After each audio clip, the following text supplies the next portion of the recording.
And Ryan, Connor McDavid said Monday he wasn't taking shots at anyone. He wasn't taking shots at anybody in those post-game comments on Saturday.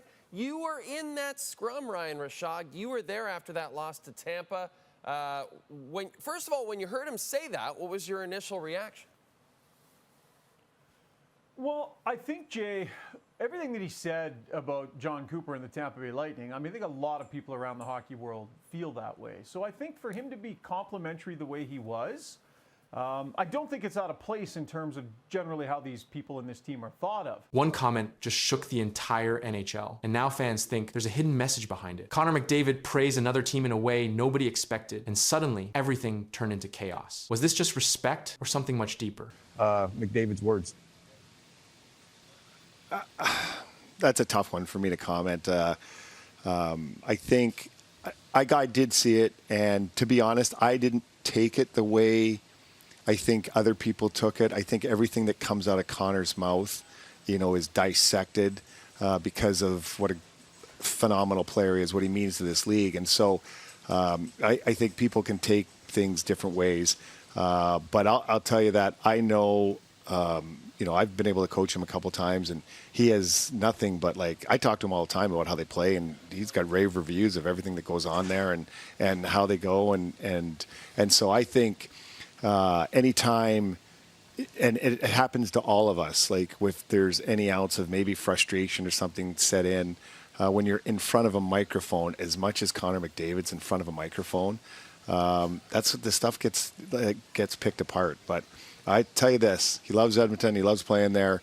And, I mean, the stuff we talked about at Olympics, they're going to try and make another run. It hurts that, the other big boy's out for a bit. But I think when he comes back, that team's got all the makings again. Coop, Biz, great answer, too. The love you show your players. And when Jon Cooper finally responded, he revealed something that completely flipped the story. Something unexpected just happened in the hockey world. Connor McDavid, the biggest star in the NHL, was speaking in an interview. He was talking about teams, systems, and how the game is played at the highest level. Then, during that conversation, he started talking about the Tampa Bay Lightning. And what he said caught everyone's attention right away. A lot of great players over there. They got a great system. They're perfectly coached. They all know what they're doing all over the ice. They're a great team. They're very, very rehearsed in everything that they do. It's very impressive. Very, very impressive. And when you do break them down, they got a heck of a goalie to backstop them. How do you guys get to that, to be that rehearsed? Yeah, well, that's a coaching question. You can ask Nobber that question. Obviously we've been playing together a long time, and we feel like we're somewhat rehearsed and organized, but not to their level.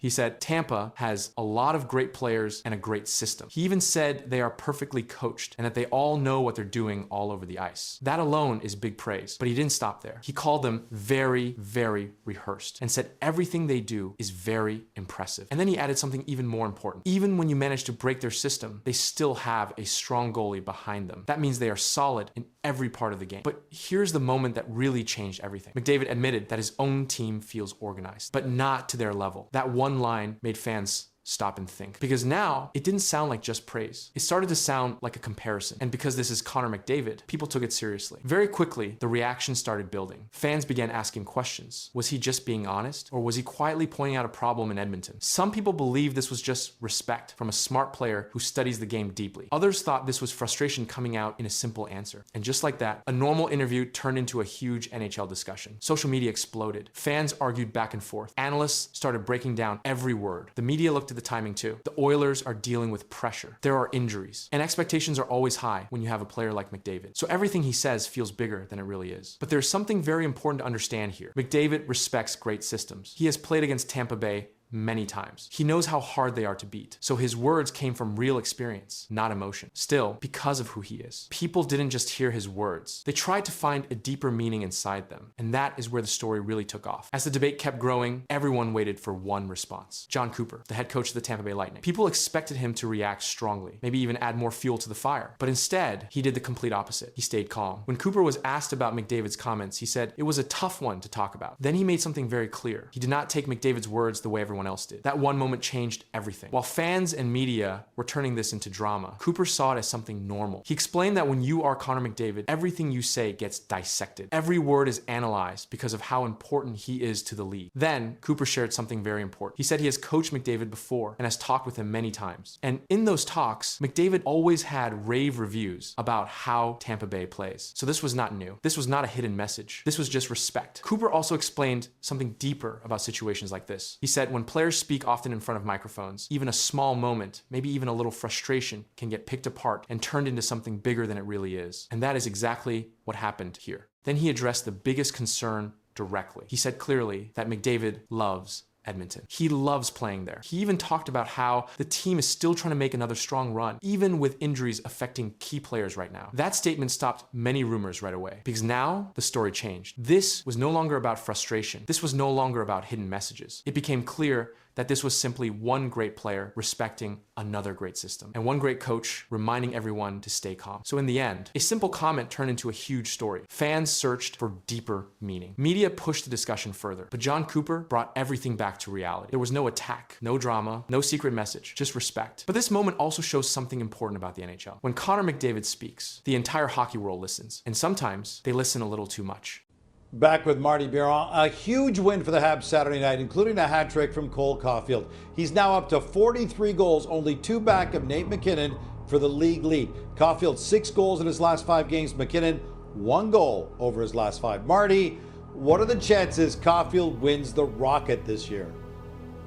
I'm going to give it at above 50%. I get it. He's still chasing Nathan MacKinnon, but Cole Caulfield has been so good since the Olympic break. You know, he didn't make Team USA. Well, playing with a chip on his shoulder is exactly what the Canadians and Caulfield were looking for coming out of the break. In the last few days, a sudden shift has taken place on the ice. A player who faced questions earlier this season is now producing goals at a rapid pace. His recent performance has drawn league-wide attention, game footage is spreading across platforms, and scoring sequences are being replayed repeatedly as numbers and results begin to change at a critical point in the season. The recent games involving Cole Caulfield show a clear rise in scoring output, and this shift has drawn attention across league coverage. But this increase did not begin at the same level earlier in the season. Earlier reports show that Caulfield's goal production was below expected levels for a player in a primary scoring role, and this gap between expected output and actual numbers became part of team and media analysis, but the situation changed in recent matchups. In the latest games, Caulfield recorded multiple goals and increased shot attempts, and these results were visible in official game statistics as well as repeated scoring sequences during play, but the change also appears in how those goals are being created. During these games, Caulfield positioned himself closer to high-danger scoring areas, and this adjustment allowed him to receive passes in locations where shots could be taken quickly. This led to faster execution before defenders could react, but this pattern depends on coordination with teammates. The connection between Caulfield and Nick Suzuki has been a consistent part of these scoring plays. As Suzuki controlled puck movement and delivered passes into shooting lanes, this setup allowed Caulfield to take immediate shots. But this coordination has developed over multiple games. Game footage shows repeated sequences where Suzuki handled zone entry or puck distribution, followed by Caulfield receiving the puck and releasing a shot without delay. This pattern has appeared across even strength and power play situations, but timing remains a key factor. The timing of this scoring surge is important because it comes during a later stage of the season where team performance and player roles are closely evaluated. Production during this period is used in assessing consistency, but the response to these performances has expanded beyond internal evaluation. Clips of Caulfield's recent goals have circulated across platforms, showing his release, speed, and shot placement. These clips have increased visibility of his current performance, but attention has also focused on measurable data. Recent statistics show an increase in shot volume per game, and shot volume is a key metric used to evaluate offensive involvement as it reflects how often a player creates or receives scoring opportunities. But conversion rate is also important. The role of Nick Suzuki remains central in these sequences, as puck movement from Suzuki creates passing lanes that allow Caulfield to receive the puck without extended control time. This reduces defensive reaction windows, but this structure depends on precise timing. During power play situations, Caulfield has been placed in areas designed for direct shooting opportunities. These setups increase the likelihood of immediate shot attempts following a pass, but effectiveness depends on execution under pressure. At even strength, Caulfield's movement without the puck has been a consistent factor, and this movement allows him to separate from defenders before receiving passes. This creates space for shot attempts, but defenders Defensive tracking continues to evolve in response. Tracking data from recent games indicates that Caulfield's offensive zone involvement has increased, and this includes more puck touches in scoring areas, but the impact of this involvement is measured through both shot attempts and goal conversion. Reports have noted that Caulfield's shot release remains a defining skill, with descriptions stating that he transitions quickly from puck reception to shot execution. This reduces the time available for defensive response, but the frequency of these opportunities remains under observation. The Montreal Canadiens have also adjusted line deployment to support this offensive output, placing Caulfield in situations where puck movement leads directly to shooting chances, but the consistency of these setups is still being evaluated. Recent performance data aligns with earlier periods in Caulfield's career where scoring output was higher, and this comparison has been referenced in coverage as a return to expected production levels. But maintaining this level across multiple games remains a key factor. As new games are played, additional data continues to build around this scoring trend, and each performance contributes to ongoing evaluation of role consistency and impact within the team structure, but defensive responses from opponents continue to adjust with each matchup.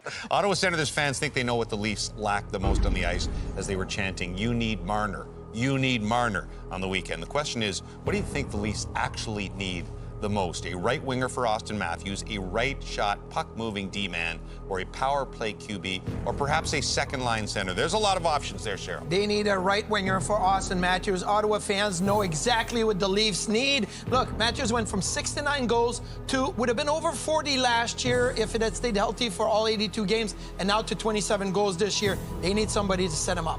The Toronto Maple Leafs are facing a moment that could change everything. Behind the scenes, pressure is building around one of their biggest stars, Mitch Marner. His name is now at the center of growing trade talk, fueled by contract weight and playoff results. At the same time, concerns around team form and key player performance are rising, and what happens next could reshape the entire franchise. The discussion around Mitch Marner has intensified as the Toronto Maple Leafs move closer to the playoffs. Marner is one of the highest paid players on the team, with a contract valued at approximately $10.9 million per season. That number places him among the top earners in the NHL. His performance during the regular season has remained consistent, with multiple seasons reaching over 90 points. He's also used in key situations, including power play and penalty kill. At the same time, the Maple Leafs are dealing with an inconsistent run of form. Recent games have shown gaps in defense and missed chances in key moments, and these results have increased pressure on the team as the playoff window gets closer. Performance in this stage is being closely watched across the league. Attention has also shifted toward Austin Matthews. Matthews remains one of the top goal scorers in the NHL, but recent games have raised concerns about production consistency. In high-pressure situations, expectations remain high due to his role and scoring history, and any drop in output becomes part of the broader discussion around team performance. However, the focus quickly returns to playoff performance. In recent years, Toronto has faced early exits despite strong regular season records, and this pattern has led to increased scrutiny of the team's core players. This group has remained together for several seasons, but results in the postseason have not matched expectations. Salary cap structure is a major factor in this situation. The NHL operates under a strict salary cap system which limits how much teams can spend. A large portion of Toronto's cap is allocated to a small number of players, and this reduces flexibility when trying to improve other areas of the roster, such as defense or depth scoring. Analysts have pointed out that teams with more balanced cap distribution often perform better in the playoffs. Media coverage has reflected this concern. Reports have stated that teams must evaluate whether their current structure can lead to success. One broadcast analysis noted that allocating a large percentage of the cap to a few players creates pressure for immediate results. And this statement aligns with Toronto's current situation as expectations continue to rise. The trade discussion around Mitch Marner is also connected to market value across the NHL. Marner is still in his prime years and is considered one of the top playmakers in the league. His ability to assist, control puck movement, and create offensive chances makes him a high value asset. And if made available, multiple teams would likely show interest based on these measurable skills. Reports from insiders indicate that any potential move would focus on roster balance. A trade involving Marner could return defensive players, draft picks, or multiple roster pieces, and this type of return is often used to address depth issues. Teams that have succeeded in recent playoffs have shown stronger balance between offense and defense, and this comparison has been part of the current discussion surrounding Toronto. At the same time, there's no confirmation of any trade request or negotiation. The Maple Leafs organization has not released any official statement regarding plans to move Marner, and public comments from team management have remained focused on current performance and upcoming games. This follows standard practice during the season as teams avoid distractions before the playoffs. Current team performance continues to influence the situation. The Maple Leafs have shown strong offensive ability, but have also allowed goals in critical moments, and this pattern has been observed in recent games and has added pressure on both forwards and defense. Core players, including Marner and Matthews, remain central to these evaluations. The salary cap remains a central factor. The NHL cap system requires teams to plan several seasons ahead, and large contracts can limit options when trying to adjust the roster. Toronto's current cap structure has led to repeated discussion about whether changes are needed to improve playoff outcomes, and this discussion has been reported across multiple media outlets. League-wide trends also support this analysis. Teams that have won recent championships have often built depth across all lines, including defensive units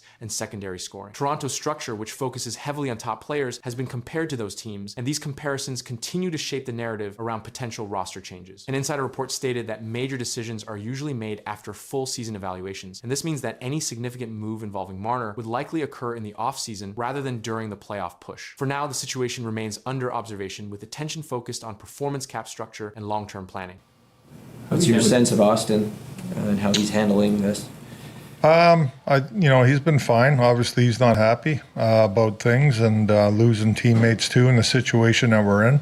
He's like everybody else. Nobody is happy with that. But like I said, we can't change that. We only can go forward here, and what we do on the ice is important, and how we play is important. The pressure on Austin Matthews is reaching another level in Toronto. The Toronto Maple Leafs captain has been one of the NHL's most reliable scorers for years, and the team's recent struggles have placed him directly at the center of a growing controversy. Comments from management and reactions across hockey media have only increased the attention, and now the story around Matthews is taking another turn. The recent struggles of the Toronto Maple Leafs have pushed team captain Austin Matthews into the center of a growing discussion across NHL media. Toronto entered the season with high expectations after several strong offensive seasons led by Matthews. He previously recorded multiple 50-goal seasons and won the Rocket Richard Trophy as the league's top goal scorer. Because of those numbers, Matthews has remained one of the most visible players in the NHL. During the current stretch of games, Toronto lost several key matchups and slipped in the standings, and the drop in results increased pressure on both the coaching staff and the team's core players. As Captain Matthews became the primary focus of that attention, his scoring pace slowed compared to earlier parts of the season, and analysts began tracking his production during each game of the losing run. The situation drew direct comments from Toronto Maple Leafs general manager Brad Treliving. During an interview covered by Maple Leafs media outlets, Treliving addressed Matthews' performance and the broader team structure. Treliving said Austin is entering his prime, but the team needs to find ways to support. The statement shifted part of the conversation toward the roster around Matthews, rather than placing responsibility on the captain alone. Treliving's remarks also confirmed that the organization still views Matthews as a central player in Toronto's long-term plan. Matthews signed a major contract extension with the Maple Leafs, keeping him as the face of the franchise for the coming seasons. His role as captain places him at the front of both the team's offense and its public leadership during difficult periods. Matthews responded to the losing stretch during interviews following recent games, and he spoke about the team's need to regain momentum as the schedule continued. Matthews said the team must focus on effort and compete harder every night, and he also explained that players needed to control what we can control and keep pushing. Those comments reflected the message coming from the Leafs captain as the team attempted to recover points in the standings. As the losing stretch continued, the discussion around Austin Matthews moved beyond scoring numbers and into leadership. Matthews became captain of the Toronto Maple Leafs before the start of the current season, which placed him in the role of the main voice for the team during both wins and losses. That position carries responsibility inside the locker room and also in front of the media. During the recent slump, Matthews continued appearing in post-game interviews where questions focused on the team's performance and direction. At the same time, Toronto's position in the standings became another measurable part of the story. The Maple Leafs had entered the season expected to compete near the top of the Atlantic Division, but instead, the team dropped several games in a short span, which reduced their margin in the playoff race. Each loss increased pressure on the roster and coaching staff as the schedule moved forward. Brad Treliving addressed the situation again while discussing the team's overall performance. In the same coverage where he spoke about Matthews, Treliving said the situation hasn't worked right. His comment referred to the team's results during the losing run, and the general manager avoided blaming a single player and instead pointed to the broader structure of the roster and the need for better results across the lineup. While those remarks circulated through hockey media, another topic surrounding Matthews appeared in reports. A former Maple Leafs player criticized Matthews for using an iPad on the bench during games. The device is commonly used by players and coaches to review shifts and analyze plays during NHL games. However, the criticism gained attention after the former player described the habit by saying it was like an addiction, and the comment quickly spread across hockey discussion platforms. The reaction added another layer of attention around the Leafs captain during the same stretch of games. Matthews remained one of the most productive players on the roster, despite the team's results. His career statistics still place him among the league's leading goal scorers over the past several seasons, and because of that history, every game during the slump drew closer analysis of his shots, scoring chances, and time on ice. At the same time, the Maple Leafs faced issues across several parts of their lineup. Defensive breakdowns allowed opponents to score multiple goals in recent games, and offensive support from other lines also declined during the stretch. Those factors combined to create the results that pushed the team further down the standings. Inside the locker room, Matthews continued delivering the same message about effort and response, but with every loss added to the schedule, pressure surrounding the captain and the Maple Leafs organization continued to grow.